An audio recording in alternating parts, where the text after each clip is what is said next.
like the weaker wood. Flat grinds are better, generally I think better for feathers. They don't dig in as easy as a skeiny. The skeiny really wants to dig in. Like, can I see your knife, man? Which one? Yeah, yeah.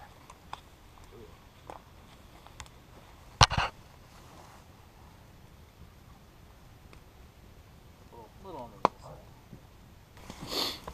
Cool. So we're gonna split the piece of wood in half, down the pith. So let's take it, and it's cool. Like this one already has a crack this way, so Okay. you might as well just go with the crack. So then here you go. You just like line it up and just give it a good, super good whack. Yeah. Good. Go for it. Yeah. There you go. Nice. All right. So.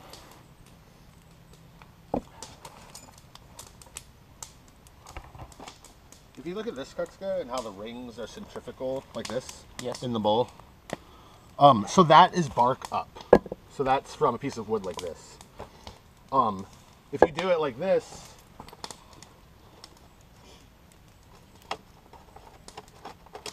the rings are kind of like crazy and they don't really have like a defined pattern. So which way? So what I'm going to say, the first thing you got to do is the pith is right here. So you want to clear away as much from the pith as possible because the pith is where all the cracks originate. Okay. So what I would do is like put your axe right here and like baton through like a big chunk of the pith and try to like get clear out as much as you can.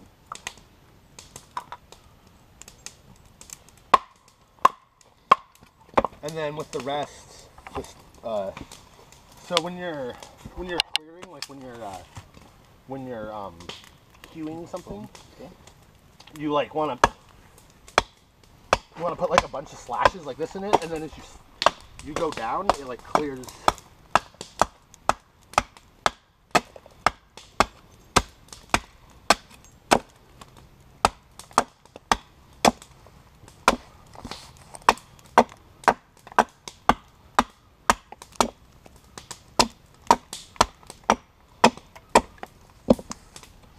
You want to kind of be like, well, it's kind of hard. So you're just doing that until you like create yourself a nice flat, roughly flat spot. If you want the rings crazy, do you want the rings crazy or do you want them like circular? I like the circular. Okay. So work on this a little bit and try to get it flat. You probably don't want to film like forever of him just chopping it flat. No, Get your choke up and you just beat the fuck out of it. Don't hit your side. I would put the wood, make sure your wood's secure. It's gonna come off. But yeah, just give it to it. Fuck it, you got lots of wood to move. And hit it at an angle. And then kind of you can tilt the wood if you can keep it steady like that. I mean, I can, I guess. I'm pretty good at. See, like that's a pretty nice square. Now flip.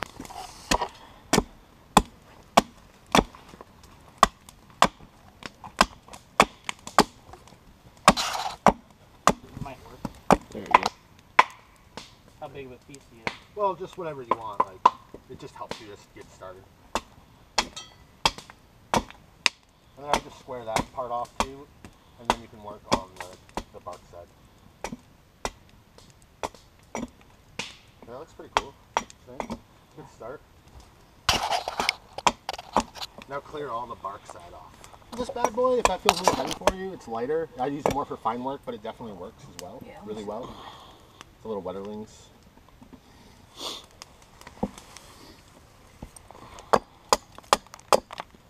Some people like this lighter. It's all the personal preference, whether you like a lighter axe or a heavier axe, depending on your arm strength and how much you use it. Mm-hmm.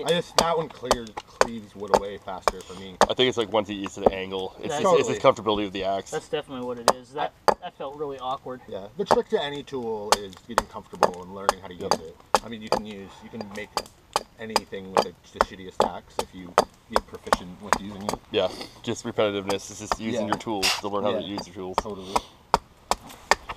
So this is a pretty big piece, so we're just gonna cut it in half so that Sean has one too. This is a Tajima G-saw. I don't know a lot about it. I heard that it's made in the same like factory as Silky. It's way cheaper. It's like $20. The blade's all bent and shitty, just like all these kinds of saws get. Yeah, it still works. It works really well. There we go. You always kind of want to look, as you're working on it with the axe and stuff, always kind of look at the grain, because there'll be already a crack in it and you'll get really far and you'll be really sad.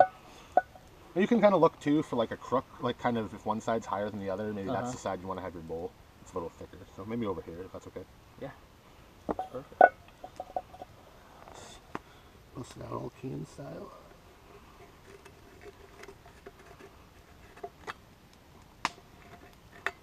And up. And a nice round bowl. And then we want to give ourselves some room, so we'll probably just like, you just take another one, make another bowl smaller inside. So think of your rim. Oh, I know. And it's going to change a little bit as you carve it, because you're going to be carving and you're going to slip and it's going to get not this size. But you know, it's nice to kind of have a starting point, and if you can think about it. Okay. And I always just try to find a center. You can just take something like this, and you can just wing it. It's not, I mean, you can get really serious about it if you want.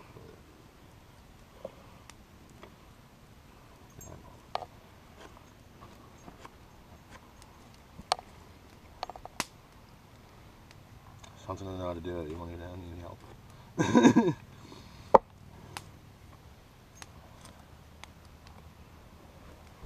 So there's a big knot right here, which is, I can't remember if that's the bowl side. Oh, it's not good. If that was in the bowl side, you'd probably want to switch over, because you don't know what this is going to happen. You're going to dig away at this, and it could be rotted inside or whatever. Okay. So this is all the way like a circumference now. So if you just kind of find this other center of the bowl right here, and kind of do a thing, and you can measure from here to here. You can do this with any, I mean, you can do this with, you don't need to have one of these rulers. These rulers is light. So it's like 1 3/4 inches from there to there. So then you can flip it over on the line. It's 1 3/4 inches there. And that's the center of your bowl, it should be. Looks like it. And then you can just take, like you can take this guy again. Or you can just freehand. I'll just freehand it because I don't have anything. And just make this circle. Some sort of circle. So now, as you're cleaving, you can cleave this way.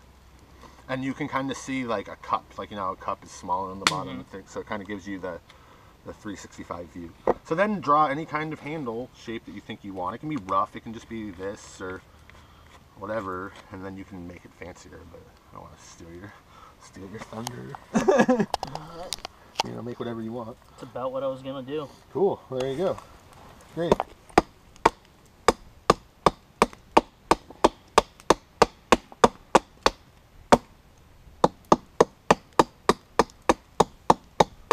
But don't be scared, just hit it. Hit it, if it breaks, you can just make another one. Totally cool. Because you could peck at it, but it'll take fucking forever. What's that? No, what about using a saw to get like a... You could do stop cuts, and then chisel it which out. is a really smart idea. It would be smart to do stop cuts right here. I guess sit into the safety mode. Yeah, maybe. I just don't like to do it because it's just faster this way. Yeah, well, yeah. But for like a beginner, it wouldn't be a bad way to go. Yes, it would be. That's why if we do a real video, I'll do like a way that I'll emphasize the correct way to do it, and then the way I'm doing it like a jerk as well. Slowest heating food. The worst cooking fire ever.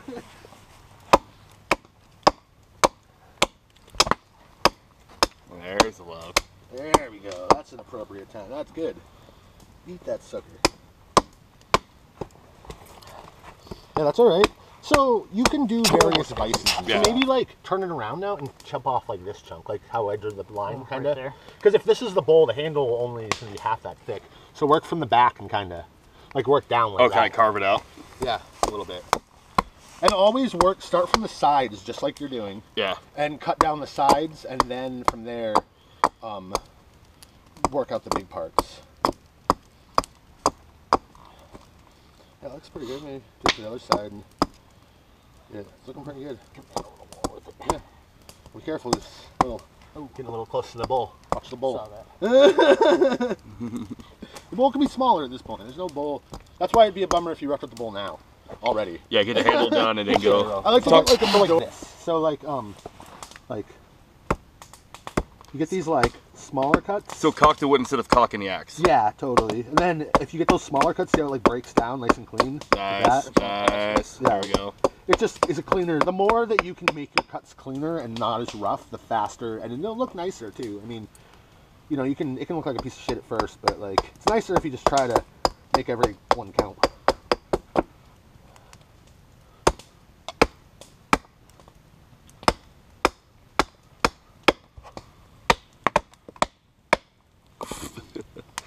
And go.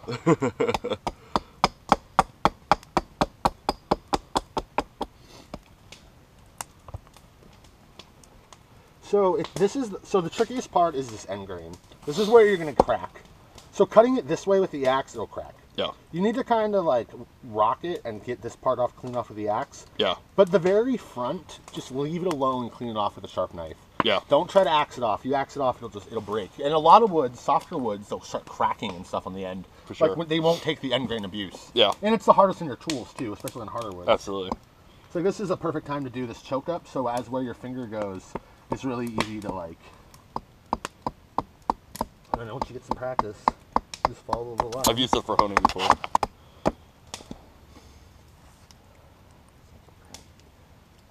Some cracks there.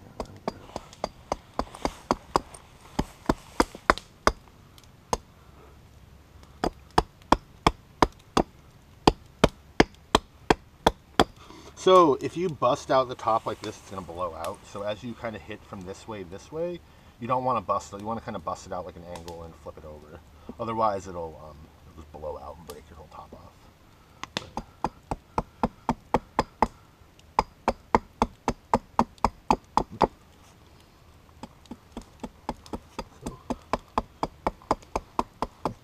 It's in a pretty good rough shape. I just want to make sure that there's not. Just like this, I just want to make sure that this isn't going to be a faulty effort here. Some people at this point, like, if you're in a shop, you can take a planer, you could take a saw and cut it flat if you felt really confident about it. Draw knife it? You could draw knife it, you could do a lot of things. I will just take a knife and do it because I don't have much else, and I just like to keep it minimal. I'll just take a knife and give myself a nice flat, because you're trying to establish a flat base. Like, it can't be like a round ball. It has to be like, you have to be able to sit down on a log with your cup of coffee or whatever. And then I just try to like establish a nice base. Some people, go like to town with the axe and get this all like perfect with the axe and whatever. This works just fine. And there you go. There's a cup. Cup's over. Razor sharp. So start slowly around the perimeter and kind of get this slight hollow out. And you can use this. So there's a bunch of ways you can do this that are probably safer than this. This actually, that's perfect. Sweet. What's a Kuksa? It's a Kuksa log. And you just take it and just give it a tap. Don't go too crazy. It's like like an establishing shot. And don't blow it all the way through because you'll blow out your line. So what I was saying is like go around your thing and trace it all out. And don't worry about getting the middle out right now. And it's always the edge to the middle. Yeah, always the edge to the middle. And just work it all the way around. And I just do this on my bench with like my feet and stuff, like, which some people do. I mean, there's fancy. You can do all that stuff, but this works just fine. And then as you're doing this, always kind of look at the grain of the wood, because you're gonna open 100 things up and they're gonna have like huge knots in them or stuff. And then it's your point whether you decide it's worth your time to keep going. Some people, if you're a production carver or you're looking for a more like finer thing, you might throw that piece out and find a nice straight grain, clean piece inside. But it does add a lot of character and blemishes and stuff, which is cool. What a good power transfer. And that's how like carvers and like fancy carvers and stuff do it. But if you're gonna do it like this, which is fine, just think that if you slip, are you gonna stab yourself in the fucking hand? Oh, of course. Like, so kind of always try to do it like away from your hand. You can hold it like this if it's really sharp. This is the way like a lot of people who use gouges to carve spoons, and it works great. Basically taking like little bites. These are more for this though. I would use this and beat it up, because the smaller gouge is what you can use for that if you just want to push this.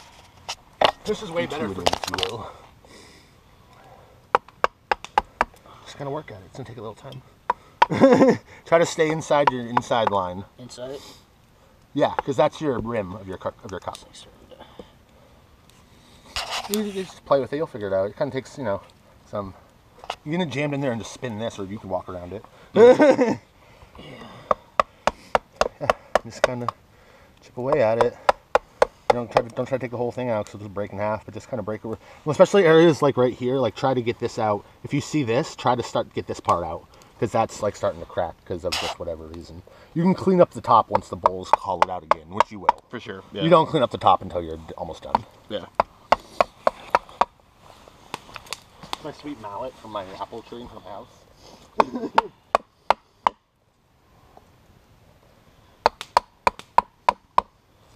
Yeah, I would love to give like carving workshops. It's so fun.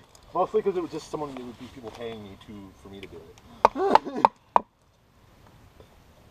Like we could have videos. I can carve all kinds of crazy shit. We'd have videos and I'd make all kinds. We'd have our wood crafting. You can have your songs to watch wood crafting series. I support it. It's rounder make bowl, all and then kinds once of you have a nicer rounder bowl, we'll switch to a hook knife. It's just a little easier. It's hard to clean out the big ridges with a hook knife. I mean, it's done still, but those are just a little more.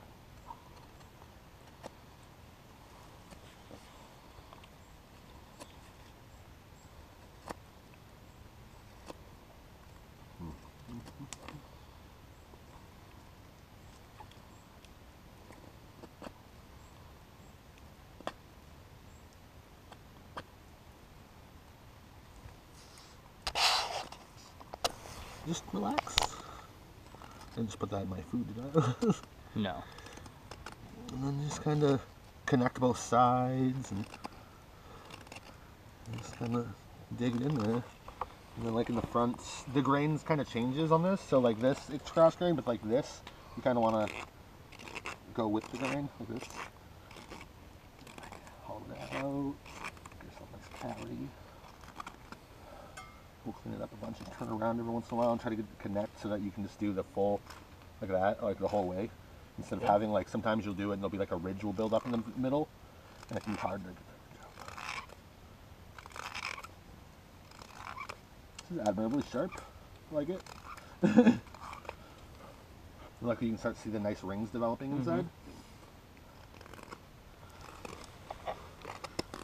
So just try to go from here all the way like back. And then like once it didn't flip over, everyone kind of start to develop yourself a nice Shape. a nice shape. And this is the more low impact. And actually got to be careful with, especially with like the end grain. You can crack it out really easy. But this is just, this one have a nice sharp knife. Just kind of work in the shape. It's a cup, so just kind of make it a cup shape. And almost at any point you could stop. I mean, almost, this is, I've seen plenty of people on the internet who are like, look at my Kuksa, it looks like this, and they're like, cool, I'm a bushcrafter, and I'm like that, like, you can put as much time into it as you want. As far from a survival standpoint, you have a cup. It works. You could drink water out of it, you can carry a spoon, knife, and a mora, and go to town. Here, you can use this. It's really sharp. It's sharp. Thank you. Like, you can go to town, like, and you're familiar with basic carving, so like the triangle of death and shit, right? No. This is the triangle of death. There's like arteries right here. Yeah. So when you're carving, never carve. Stay away from you. Carve out like this or carve to the side like this. You're doing it fine right now. So not. No, towards yourself is fine, but there's a method. We can get to that later. I was. That works fine too. You just gotta be really comfortable with your knife. Like, feel out your knife. Like, don't try to just because you see some dude. You know, that dude's probably got like a billion hours touching his one knife. Like, I've carved for 8 hours until my hands like Seized up, yeah. Like with certain knives, it's just your feet. You gotta feel it out. The trick to like carving towards yourself is like you want to kind of like choke your arms up like a Tyrannosaurus Rex, like you have little short arms. And as you carve towards yourself, like this is your stop. Your knife's never gonna go like this. You're always gonna start carving. It's like impossible to hit yourself. So you just carve towards yourself and just take it slow. And your hand on your chest is like your stop. And you can get pretty good. Like this is how you're gonna have to do this with handles. Like, I mean you can do it. And then you can just get a pretty good like angle and it can bite through deep.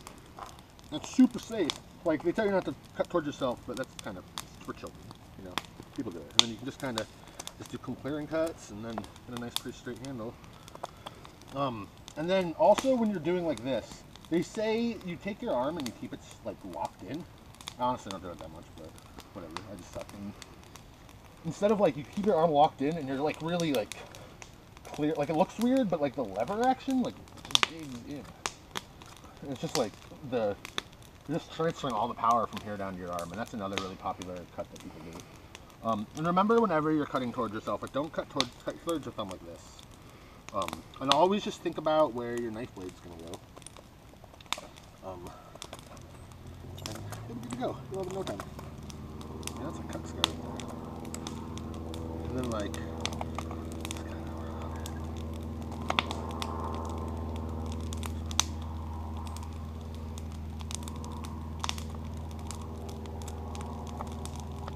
It's a little scary to do something. I've definitely slipped a little bit and give myself a little stab in the chest before. I have to be real here. But, you know, after a while, you get to feel it, and it's not so bad.